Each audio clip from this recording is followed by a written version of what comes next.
요한계시록 1장 1절로 4절. 배성숙 기자.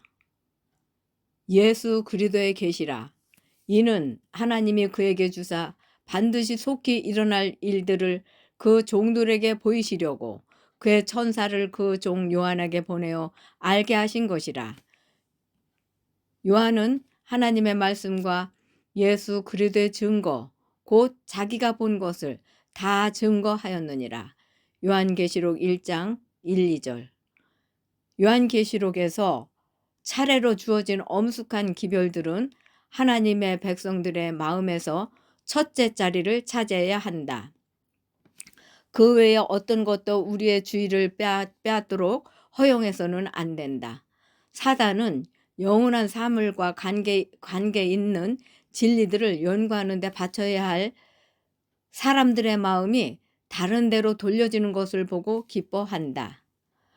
그리스도의 증언, 가장 엄숙한 특징을 가진 증언이 세상에 증거되어야 한다. 요한계시록 전체를 통하여 가장 귀중하고 고상한 약속들이 있고, 그리고 거기에는 가장 두렵고 엄숙한 의미를 가진 경고들이 있다. 진리의 지식을 가지고 있노라고 공언하는 자들이 그리스도께서 요한에게 주신 증언을 읽지 않을 것인가? 여기에는 아무런 억측도 없고 과학적인 기만도 없다. 여기에는 우리의 현재와 장래의 행복에 관한 진리들이 있다. 어찌 쭉정이를 알고게 견주하겠는가? 교회증언 8권 320조. 계시록은 과거에서부터 지금까지 되어 온 일과 지금 있는 일, 그리고 장차 될 일을 세상에 공개하고 있다. 그것은 세상의 끝이 다가오는 시대에 살고 있는 우리의 교훈을 위해서 기록된 책이다. 경외하는 마음으로 우리는 그것을 연구해야 한다. 리브 헤랄드 1897년 8월 31일. 하나님의 말씀을 아주 세밀하게 연구할 필요가 있다. 요한계시록은 그 속에 포함된 교훈을 이해하라는 권고로 시작한다. 이 예언의 말씀을 읽는 자와 듣는 자들과 그 가운데 기록한 것을 지키는 자들이 복이 있나니 때가 가까움이라. 계시록 1장 3절. 하나님께서 선언하신다. 우리는 휘장이 거쳐진 신령한 사물의 성소 안에 서 있다. 우리는 바깥에 서 있지 말아야 한다. 우리는 들어가야 하는데 부주의하고 불경건한 생각을 가지고서가 아니라, 또한 성급한 발걸음으로가 아니라 공손한 태도와 경건한 두려움으로 들어가야 한다.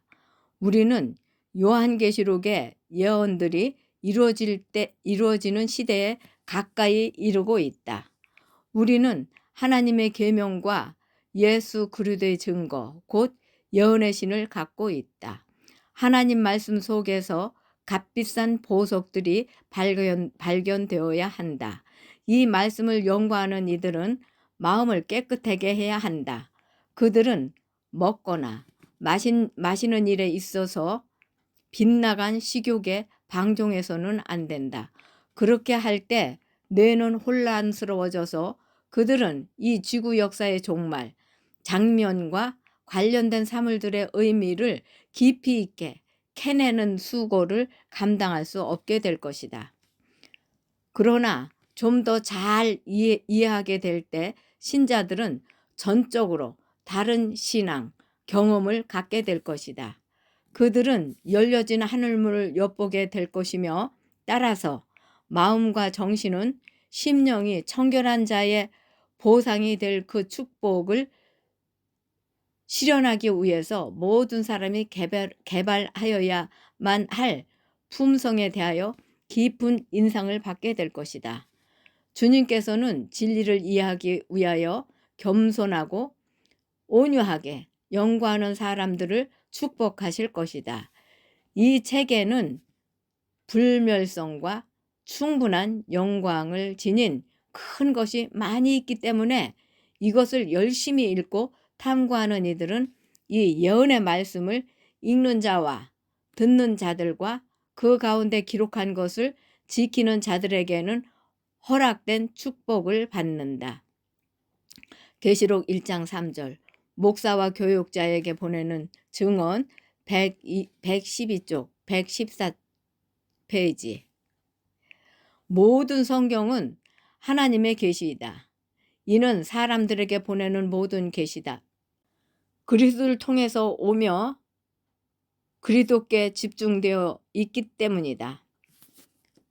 하나님은 그의 아들을 통하여 우리에게 말씀하시며 우리는 창조와 구속으로 그분의 것이다. 그리스도께서 반모섬에서 유배된 요한에게 오신 것은 이 마지막 시대에 필요한 진리를 전하기 위함이었고 반드시 속히 될 일을 그에게 보여주시기 위함이었다. 그리스도께서는 하나님의 계시의 크신 관리자이시다. 이 지구 역사의 마지막 장면에서 우리가 무엇을 찾아야 할 것인가를 아는 지식을 갖게 되는 것은 그분을 통해서이다. 원구 129, 1950년. 첫째는 그분이 세상 끝날까지 그의 백성들과 항상 함께 할 것이라는 약속이고 마태복음 28장 20절. 둘째는 다시 오셔서 그의 백성을 그가 계신 곳으로 데리고 가시리라는 약속이다. 요한복음 14장 1절로 3절. 이 두 가지 약속으로부터 출발한다. 이 책은 첫째로 예수가 전 역사를 통하여 세상 끝까지 그의 백성과 함께 하시겠다는 약속을 어떻게 성취하시는지를 기술하고 계시록 1장서부터 18장. 둘째로 그가 세상의 역사의 끝에 어떻게 오셔서 그들과 연합하게 될지를 묘사한다. 계시록 19장서부터 22장. 요한계시록이 없다면 승천하신 후 하늘에서 그의 백성의 구속을 위하여 봉사하시는 그리스도의 중재 역할을 우리가 잘 이해하지 못했을 것이다. 그러므로 요한계시록은 충만한 의미에 있어서 복음이다. 요한계시록 책은 복음의 본질인 복된 소식을 전한다. 이 계시록의 복음은 자신의 죽음 덕분에 죽음과 무덤을 정복하신 영광스럽게 되신 그리스도를 강하게 제시한다. 계시록 1장 17절부터 18절. 그분은 그의 백성을 절대로 버리지 아니하시고 그가 재림하여 그의 백성을 자신이 있는 곳으로 데려가실 때까지 그의 백성과 항상 함께 계실 것이다. 이 안에 기록된 예언들은 실제적인 목적을 가지고 있는데 그것은 온 우주를 통치하시며 죄에 빠진 인류를 구원하시는 하나님의 분명한 목적을 알려주고 오늘 우리가 어떻게 살아야 할지를 가르쳐주며 우리가 어떻게 미래를 위해서 준비해야 할지를 알려준다. 이 예언들을 연구하는 것은 우리를 더 좋은 그리스도인으로 만들어주고 우리가 우리의 영원한 운명을 심각하게 다루도록 동기를 부여할 것이다. 우리로 하여금 복음 기별을 가지고 우리 주위의 사람들에게 다가가도록 강권할 것이다. 성경은 성경으로 풀어야 한다.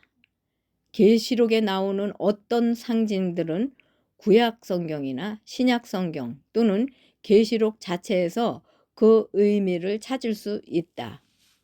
엘렌 화이트는 요한계시록에서 성경의 모든 책들이 만나고 또 끝난다. 사도행전 585쪽이라고 말한다.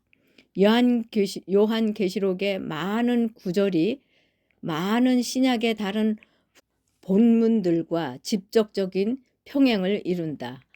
그러므로 신약의 평행 구절에서도 주의를 기울이는 것은 우리가 이 책에 주는 기별에 대한 보다 깊은 통찰을 얻는 일에 도움이 되어 읽는 자와 듣는 자들과 지키는 자들에게는 이 예언의 말씀에 명시된 교훈들을 지킬 때 특별한 행복이 주어지리라고 약속되었다. 요한복음 14장 27절. 평안을 너에게 끼치노니 곧 나의 평안을 너에게 주노라. 내가 너에게 주는 것은 세상이 주는 것과 같지 아니하니라. 너희는 마음에 근심도 말고 두려워하지도 말라. 이 책은 믿는 자들 모두가 연구해야 할 책이다.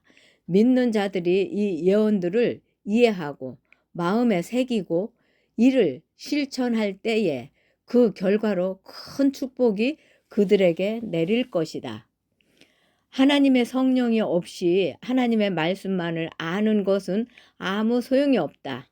성령의 감화가 없는 진리의 이론만으로는 사람의 심령을 깨우치고 마음을 변화시킬 수 없다. 우리가 비록 성경의 말씀과 약속들에 정통하다 할지라도 하나님의 영이 진리를 깊이 깨닫게 하지 않을 것 같으면 우리의 품성은 변화되지 않을 것이다. 실물교훈 408쪽. 마태복음에는 예수님께서 재림하실 때 전능의 우편, 즉 아버지 하나님의 우편에 앉아 계시는 것으로 묘사하고 있다. 마태복음 26장 64절, 계시록 6장 16절에도 예수님의 재림 시 멸망하는 사람들의 외침의 내용을 보면 아버지와 예수님께서 함께 오시는 것 같다. 계시록 6장 16절에서 보좌에 앉으신 이는 아버지 하나님이라고 그 어린 양은 예수이시다.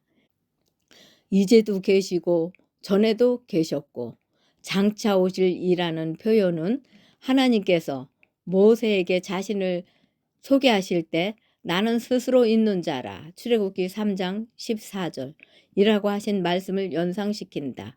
그분은 단순히 여기 우리의 현재에 존재하시는 분이다. 그러나 우리가 오늘 경배하는 하나님은 고대 이스라엘에서 경배하던 분과 동일하다. 그분이 아브라함과 이삭과 야곱의 하나님이심을 우리에게 상기시킨다.